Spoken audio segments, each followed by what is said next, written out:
This is vlog number 6 of Multimedia Learning, and this week we focus on Mayer's segmenting and pre-training principles.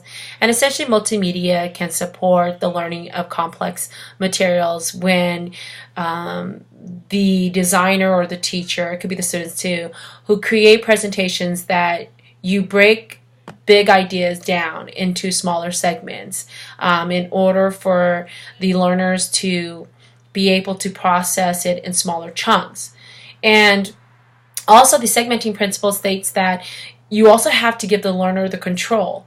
The control by slowing down or speeding up the animation narration in the presentation so that they can process it. And this is important because we understand that our information can overload the learning paths of the learner, and this can be hard to transfer into the working memories of the right materials that you want them to grasp.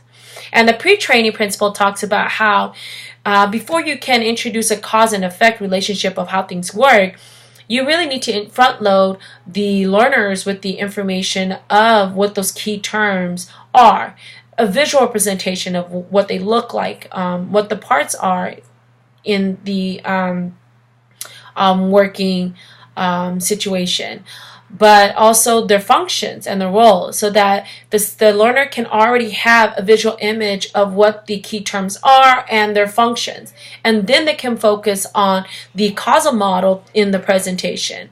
So that's the segmenting and the pre-training principle. Now, how I see myself using these principles in the classroom is that these past few weeks we've been focusing on creating presentations, downloading presentations, editing them, adding annotations. In Edpuzzles, we worked on checkpoint systems during each segment of the short video presentations that we created or that we found online.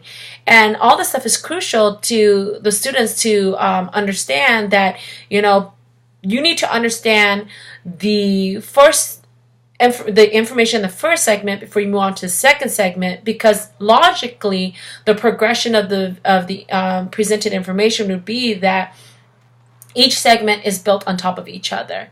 And so whether you're implementing Edpuzzle, creating an iMovie or iMovie trailer or digital storytelling, everything is done in each segment, and each segment has its own objective in its design and its presentation of information.